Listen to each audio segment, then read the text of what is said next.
Welcome to Health, Wellbeing and Lifestyle, where experts in the field inform, educate and inspire the community to be healthier, balanced and live the lifestyle they love. Our first guest today is health coach Denise Mokadsi.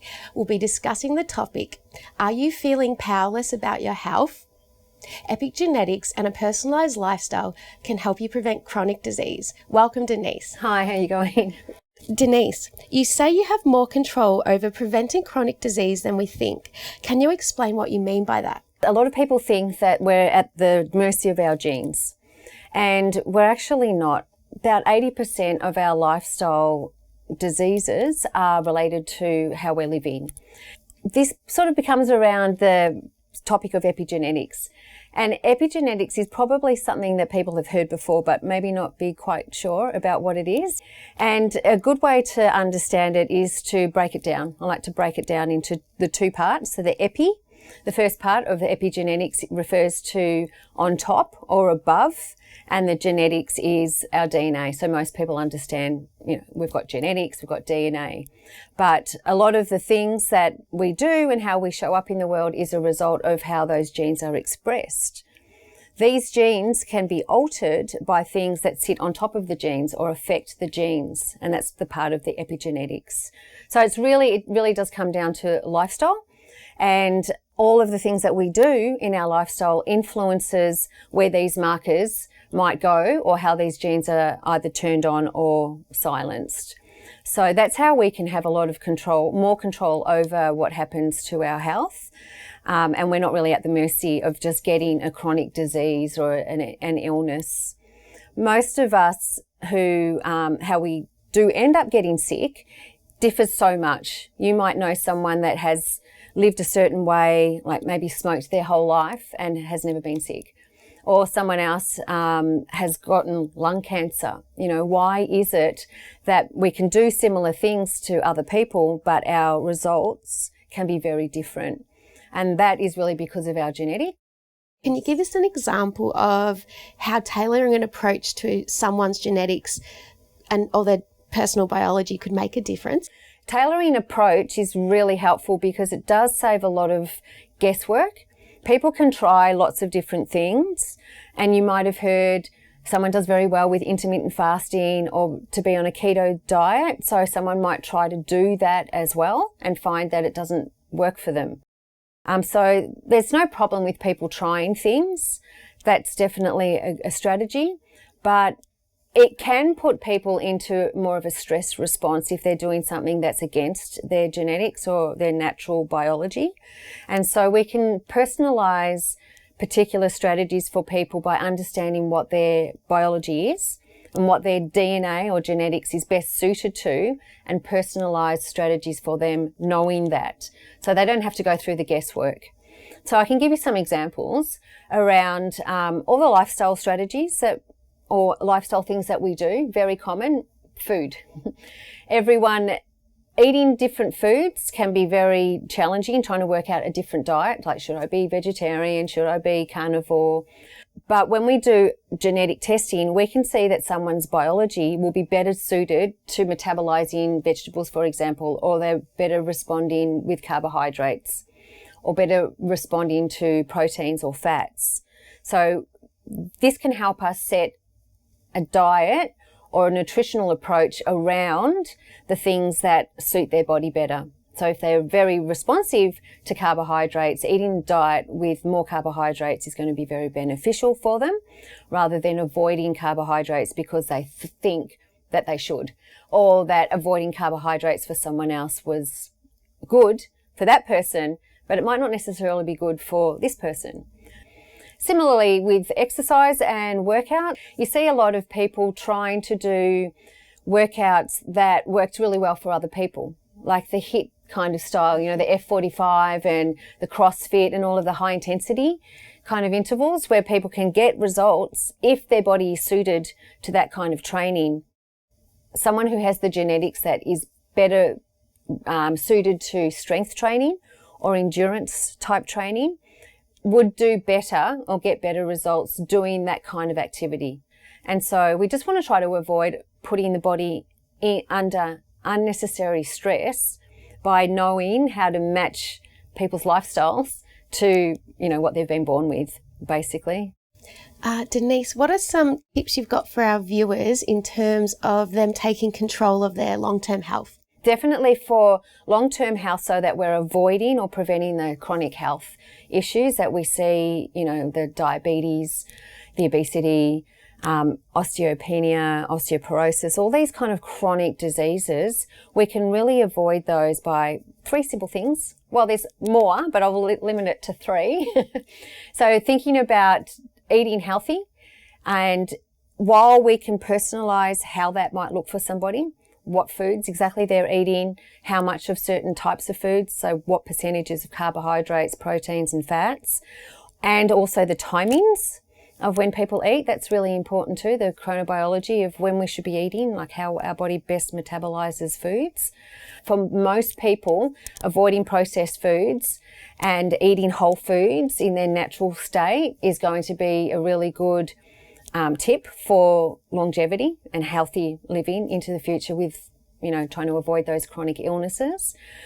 Sleep's really important. So chronic illness really comes down to how can we manage the stress on our body. And if we can get decent sleep, 6 to 8 hours per night, that's very beneficial for healthy aging and longevity, because when we sleep, so much of repair and recovery is happening. And if we shortchange that, then we're going to miss out on recovering properly, that we get this continued stress day after day after day, which really builds up and can bring us into those chronic ill health states. And just having a really mindful mindset, I guess, a positive mindset, because how we see ourselves and the people around us and our belief systems is a very big influence on our stress load, like how we manage what we're experiencing day to day. So I think getting on top of those 3 things is going to help people move the dial quite a lot towards healthy aging and living, longer, healthier. Another important thing is that we can try lots of things, but if someone's really struggling, it's probably better to go and seek professional advice so that you can get on top of the things and they don't get worse. I would always recommend seeking professional advice to help people with their health and well-being where they're stuck. Thanks for such valuable information, Denise. If you'd like to know more about how epigenetics can help prevent chronic disease and improve your lifestyle, and more about Denise Mokadsi, please go to her webpage on our website, healthwellbeingandlifestyle.com.au. And after the break, we have another interesting guest with another interesting topic. Stay tuned. After the break, trauma therapist and author Melissa Hiemann will be talking about how trauma affects our finances and our relationship with money.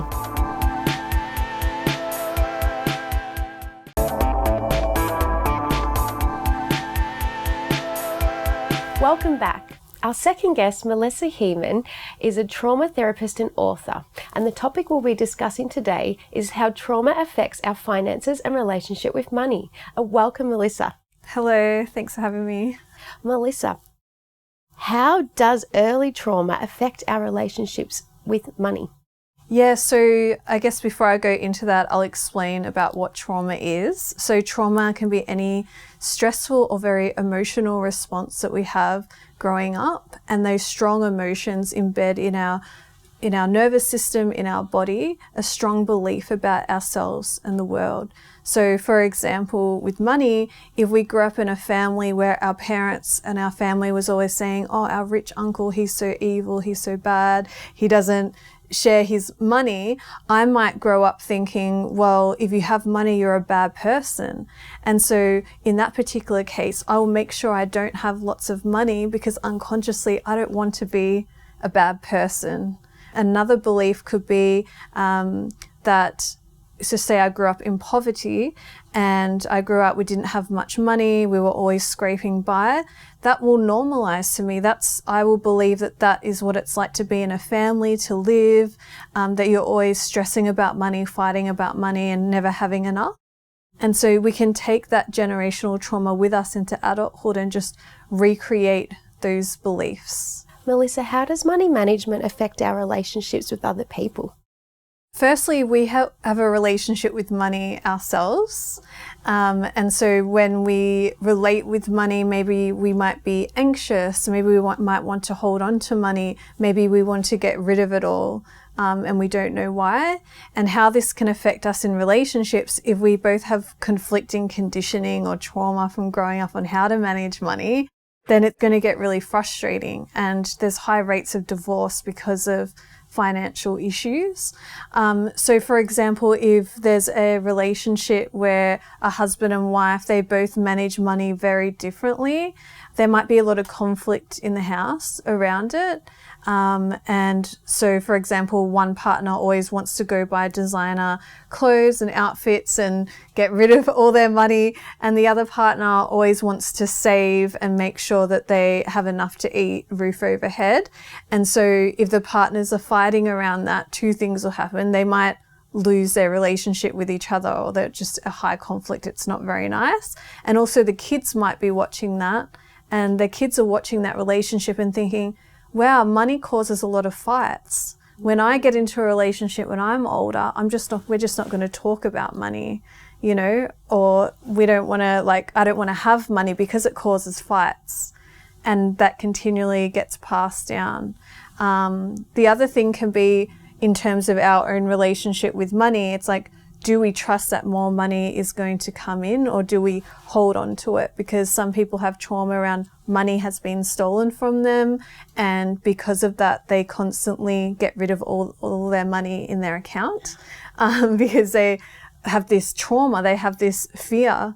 And then someone else might have, grown up with poverty, and they come to, say, Australia, and they have all these opportunities and they start making money, but they keep all the money and they don't even look after themselves properly because they want to hoard all of the money. They don't trust that more is going to come. It can be very triggering when you're in a relationship with someone that has different conditioning and traumas and emotions around money. It can cause a lot of arguments and fights. So some specific examples of money mismanagement might be someone that is gambling. So what can happen is that maybe when they first gambled, they got a very strong positive response, positive chemicals like dopamine. They're like, oh, this feels amazing. And then what happens is, even though they start getting rid of their money, their brain has this very strong file, this very strong memory, that this gives you a very positive experience and you get lots of money out of it.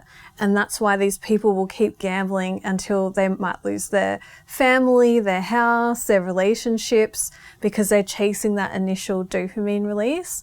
And the same can be with just spending in general. Like, women like to go shopping and spending. I think it's quite natural. I think it comes from the hunter-gatherer days where we were gatherers. Kind of want to go out and gather still. And so basically what happens is we might spend a lot of money, look at our account, feel shame about that money mismanagement, and this can go on for years and years. Maybe it started happening in our early 20s when we first started making money. And so then what happens is, when we see that, as soon as we get a bit of money, we want that dopamine release again. We don't want to feel that shame and that guilt. And so it's self-perpetuating. The way that we deal with that shame and that guilt of we've mismanaged our money again is we actually go and do the exact thing that's causing it and go shopping to try and feel better. So these specific issues, when you bring them into a relationship, you can imagine for a person that doesn't understand why they're having those trauma responses and why they're doing certain things, even though it's sabotaging their life, it's going to be very hard when their partner is like, why are you doing that? And it's conflicting with the family goals or having their basic needs met. Melissa, what advice do you have for our viewers that might be experiencing money management problems due to trauma? So firstly, you can get an indication of maybe your relationship with money, your personal relationship, and we speak about it in terms of attachment. So do you have an anxious attachment with money? Are you always checking your account to make sure the money's in there? Or do you have an avoidant attachment with money? Maybe you hate checking your bank account, you avoid it at all costs, you avoid looking at your money or having any financial education. And there can be so many grey areas in between there. Maybe you love money more than anyone else, you know, and you just do bad things to try and get as much money as you can. Because of trauma, you feel some kind of deficit, that you aren't worthy without money. So when you get those indications and clues as to, yeah, maybe I do mismanage money, maybe I have some shame, if you can work through that shame and you can maybe reach out to a financial counsellor, which are actually free in Australia, you can start to work through that and maybe start reading about money, because when we don't understand something, then we can be scared of it. You know, if we don't understand how to invest and what that's actually like without the emotions, then we're not going to do that and look after our future selves. So the first step is release the shame and then get education and support around that. Thanks, Melissa. That's such a hot topic. If you'd like to know more about how trauma affects our finances and relationship with money and Melissa Hiemann, please go to her webpage on our website, healthwellbeingandlifestyle.com.au. And after the break, we have another interesting guest with another interesting topic. Stay tuned. After the break, naturopath, respiratory specialist and published author Julia Rudakova will be answering the question, is asthma for life?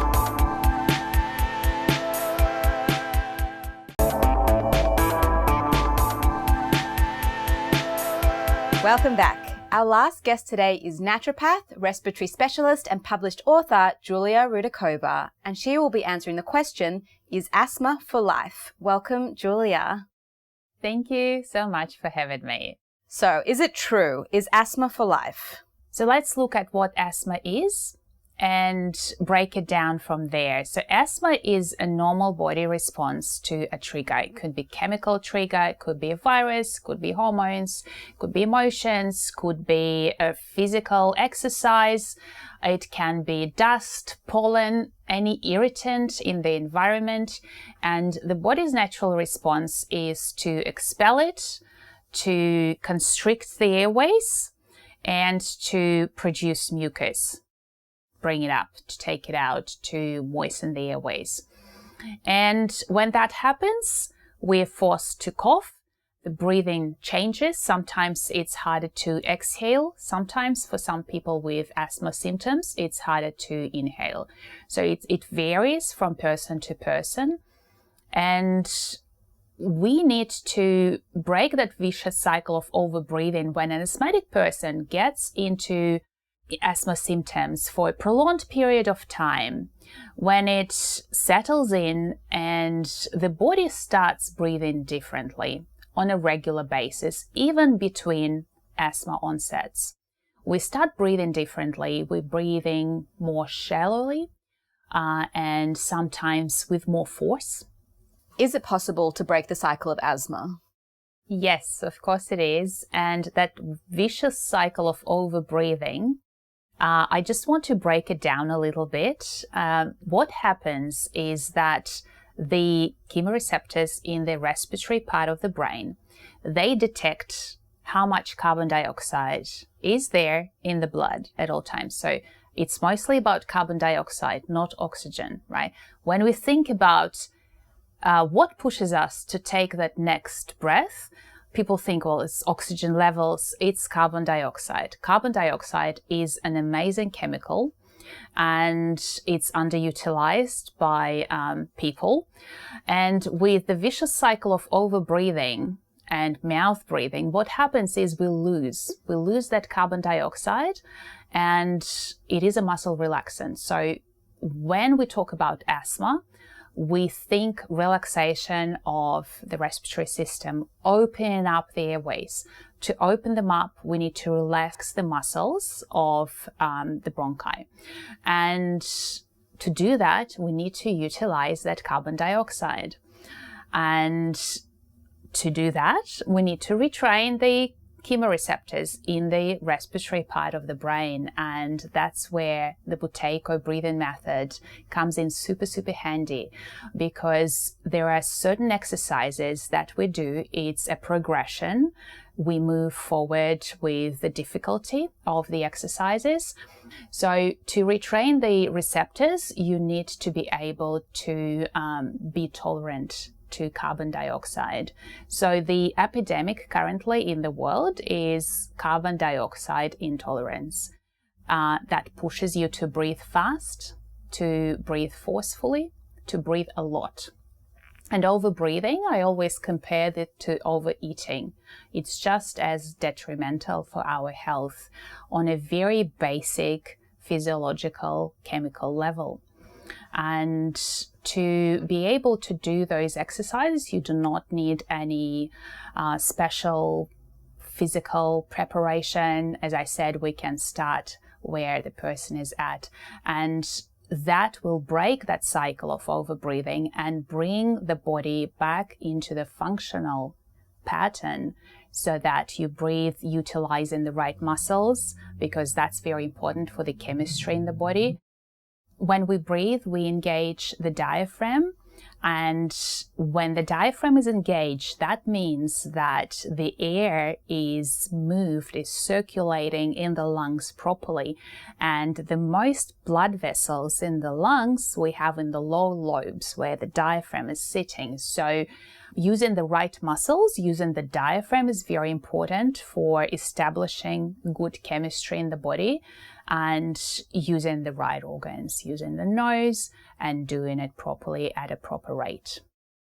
So what are some tips for people that are suffering with asthma symptoms? I always say it's to educate yourself. Educate yourself about how your body works, what is actually happening when you have an asthma onset. And because asthma is considered to be a life-threatening condition, because breathing is the most vital function in the body. We can't survive for longer than 3 minutes without taking a breath. An average person with an average physiology, that's our time. To be able to hold that physiology, you need to know what is happening and not to freak out, and know what you can do. And I want to give you an example. When my youngest son was dealing with asthma, and I was helping him with various tools that I have under my belt, and that's when I started really actively using the Buteyko method, the Buteyko technique. And we went on a school camp with him, and I was one of the parent helpers. And out of nowhere, he had been asthma-free for about 3 years before that. And because of the environment, the stress of the first school camp, he was so excited. And also just living without me in a separate room, and all the dust in the old mattresses and all rugs there in the room, that triggered his old asthma patterns. And on day 2, when they were having a fishing trip, on the way back, I could see, and I was there with him with that group, and I could see his face went white and he was struggling to take the next breath. And we just sat down on the log there on the beach, and because we didn't have Ventolin with us, he was asthma free, he had been for a few years. And we started doing that Buteyko exercise. And it's very important for people who use Ventolin, and because you don't know how much is left, and you can help yourself with that while you're waiting for help. So we started doing that, and the color came back to his face. His lips became red again, he started breathing, and we could walk on to the group. And I think it's just such a great example about educating yourself, learning those techniques that can help you to live a healthier life. And as always, seek advice of a health professional. Thank you so much for your time, Julia. If you'd like to know more about asthma and Julia, you can visit her webpage on our website, healthwellbeingandlifestyle.com.au. And now we'll say goodbye until next week.